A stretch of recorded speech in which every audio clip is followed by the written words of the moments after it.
Gila, ternyata KL itu ibu kota kilat di dunia aja ya. Paling banyak kilat yang menyambar itu di KL ternyata ya. Aku kira di daerah Eropa sana cuy. Yo, selamat datang di channel ini. Dan terima kasih sudah klik video ini. Tapi harus di subscribe juga dong. Subscribe itu gratis loh. Gratis, alias free, alias nggak bayar.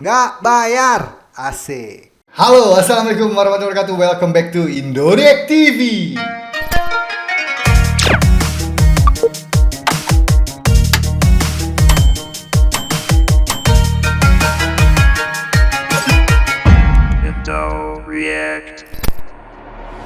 Nah, kita lanjutkan lihat fakta-fakta menarik tentang Malaysia cuy. Karena banyak sekali fakta-fakta yang menarik yang belum kita tahu, yang belum aku tahu cuy ya tentang Malaysia itu.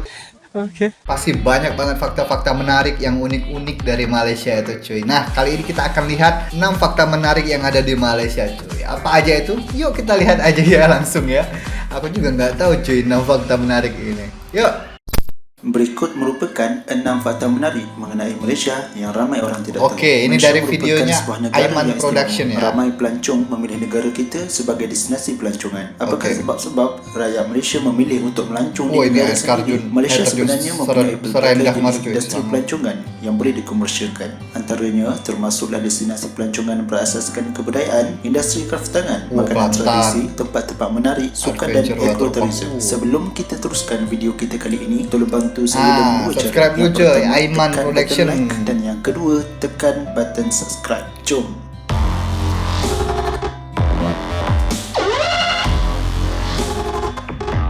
Oh ini Aiman join.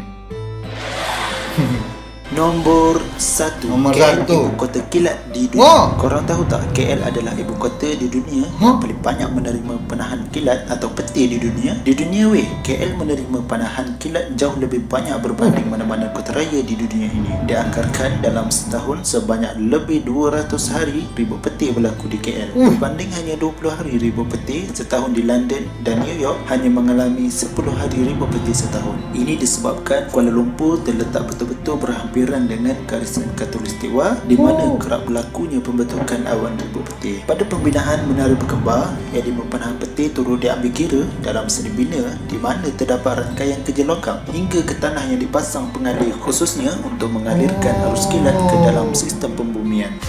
Gila, ternyata KL itu ibu kota kilat di dunia aja ya. Paling banyak kilat yang menyambar itu di KL ternyata ya. Aku kira di daerah Eropa sana cuy. New York itu kan banyak gedung-gedung tertinggi ya. Ternyata di KL ya, di dunia cuy itu paling banyak kilatnya di dunia. Gila, baru tahu aku tuh cuy. Berarti Petronas itu bahaya ya kalau disambar sama petir. Pantasan aja di atas Petronas itu kayak ada penangkal petir kayak gitu ya.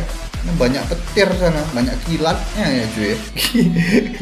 Aku baru tahu tuh cuy fakta itu cuy. Nomor 2, Lihat nomor jambatan gantung tertinggi di dunia. Jembatan gantung tertinggi di dunia yang setinggi 4095 meter yang 10 kali ganda lebih tinggi daripada menara berkembar Petronas dan lebih kurang separuh ketinggian Gunung Everest di Kinabalu ya. Tetapi ramai yang tidak tahu mengenai kewujudan jambatan gantung tertinggi di dunia terletak di Gunung Kinabalu. Jambatan gantung berkenaan dipasang betul-betul pada ketinggian lebih 3,600 meter dari aras laut. Korang perlu mendaki hingga Kem 800 dengan ketinggian 3,200 meter dari aras laut. Dari sana, korang perlu melalui jalan Via Ferrata, iaitu sistem jalan besi terlindung teknologi dan seram betul cuy. Seram betul ya.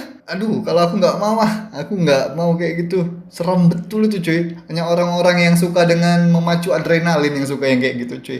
Kalau aku nggak berani aku. Gila. yang dipasang pada lereng Gunung Kinabalu sebelum sampai ke jambatan gantung berkenaan. Gila. Jambatan gantung Gunung Ini Kinabalu ya jembatannya adalah ya? sepanjang 22 meter sahaja.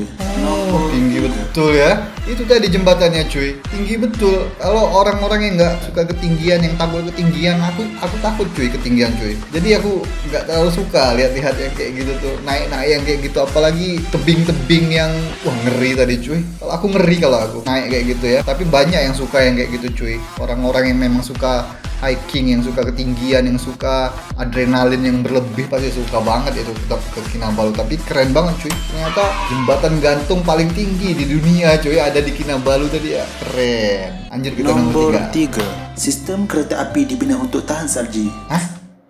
Tahan salji? Salji itu apa cuy? Salju ya? Salji.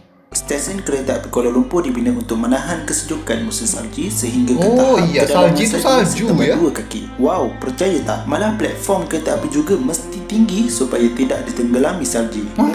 Kenapa dibuat tahan salji ya? Padahal kan kita nggak ada saljunya di tempat kita. Di Malaysia, di Indonesia kan nggak ada salju cuy. Bener kan, salji itu salju kan? Tapi kok dibikin tahan salju ya? Bumbung di atas platform kereta api stesen berkenaan juga dibina sehingga tahap mampu menampung berat salji setebal 2 kaki. Mengapa ini berlaku? Kenapa? Ini Ya. adalah kerana arkitek bangunan berkenaan iaitu merupakan seorang bekas General British di zaman Perang Dunia yang Pertama. Terpaksa Hitler. mengikut peraturan pembinaan yang telah ditetapkan oleh pihak berkuasa British dan menggunakan piawaian pembinaan British Standard walaupun di koloni British di Malaya adalah beriklim tropika. Sedikit info tambahan, tahukah korang bahawa Masjid Jamek Kuala Lumpur juga dibina mengikut piawaian pembinaan British Standard? Ya, ini bermakna Masjid Jamek juga dibina dengan ketahanan perlindungan kesan daripada ribut saji. Ia mungkin pelik tapi itulah kebenarannya. Nombor Oh gitu cuy, ternyata arsiteknya dulu yang membuat bangunan-bangunan itu terpaksa membuat itu karena peraturan ya, peraturan yang berlaku di British dulu. Jadi dia harus membuat bangunan-bangunan yang tahan salju. Itu makanya tadi ada beberapa bangunan di Malaysia tuh yang tahan salju ya, kayak di stasiun kereta api tadi. Makanya itu aku aneh banget, kok kita ini beriklim tropis, Malaysia kan beriklim tropis tapi dibuat bangunannya untuk tahan salju cuy. Aku baru tahu cuy, bahasa Malaysia salju itu salji ya. Beda ujungnya aja. Indonesia U, Malaysia I. Oke, kita lanjut nomor 4. Nombor 4. Serangga terpanjang di dunia. Kan dia cakap semua benda yang ada di Malaysia ini memang unik. Ini termasuklah spesies serangga terpanjang di dunia yang telah Ini ditemukan serangga kayu itu ini cuy. Ini sering aku lihat ini. Kayak kayu kan itu ya, tapi itu serangga. dekat hutan belantara di Sabah. Ia telah ditemui sekitar tahun 2008 oleh pengkaji serangga. Antara 10 spesies terbaru yang terkenal. Hah? Serangga bernama Chan Megastea. Udah lama ini cuy, aku masih kecil juga. Aku pernah lihat ini cuy. Banyak di kampungku ini serangga ini cuy.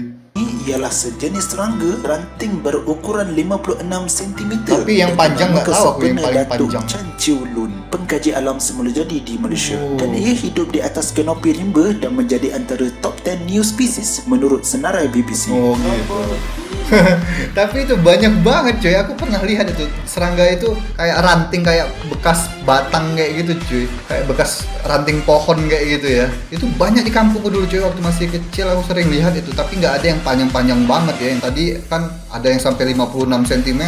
Kalau di tempatku yang aku pernah lihat tuh paling segini panjangnya, nggak terlalu panjang cuy. Tapi itu bukan spesies baru. Di tempatku tuh banyak yang kayak gitu cuy. Di kampungku tuh cuy, nggak tahu namanya apa ya, aku lupa namanya. Tapi pernah aku lihat Nombor cuy. 5.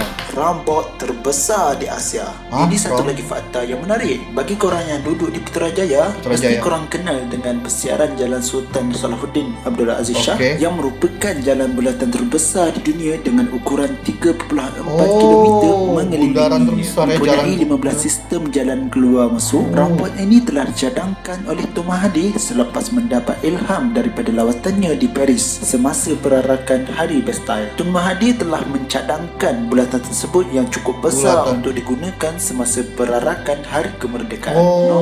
Oh, bundaran ya, jalan yang bundar kayak gitu yang paling besar di dunia cuy, itu tadi cuy. Keren betul ya. Itu juga fakta yang baru aku tahu cuy. Fakta menarik juga tuh cuy. Itu dibikin oleh Tun Mahathir Mohamad ya. Oke, siap. Mantap juga tuh faktanya. Aku baru tahu, Nombor cuy. 6. Populasi lipas terbanyak di Wah, dunia. Korang tahu populasi tak? lipas Lipas terbesar. adalah antara sejenis hidupan yang mampu hidup dan bertahan walaupun sesebuah kota musnah akibat serangan nuklear. Tapi adakah korang tahu di manakah tempat di mana berkumpulnya lipas paling banyak di dunia? Ya, ia juga terletak di Sabah. Di Gua Sabah? Kelantan di Sabah mempunyai populasi serangan lipas terbanyak di dunia. Gua itu juga terkenal kerana bau busuk di dalamnya. Ini kerana bauan berkenaan adalah longgokan tahi kelawar yang yang bersepahan di lantai gua. Ratusan ribu lipas memenuhi lantai, dinding Gila. dan bahagian atas Geli gua. betul. Pendek kata, memenuhi setiap ceruk ruang gua berkenaan. Ini disebabkan gua berkenaan menyediakan tempat perlindungan yang sesuai bagi pembiakan lipas dengan pelbagai kekotoran, kelam dan suasana lembab yang digemari spesies lipas ini. Begitulah antara geli 6 aku. fakta yang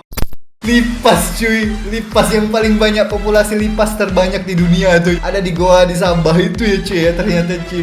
Itu fakta menarik juga cuy, fakta menarik yang baru aku tahu juga. Tapi sedikit lucu, geli aku lihatnya cuy. Lihat lipas itu tadi, banyak betul lipasnya ternyata di dalam goa itu cuy. Karena di dalam goa tuh banyak kotoran-kotoran hewan, kotoran-kotoran kelelawar itu. Jadi populasinya di sana sampai ratusan ribu. Wih gila. Ih, bayangkan kalau kita dikerumunin lipas gitu ya, kita masuk ke dalam goa gitu ya. Terus lipasnya datang cuy, ngerumunin badan kita. Iya, gitu.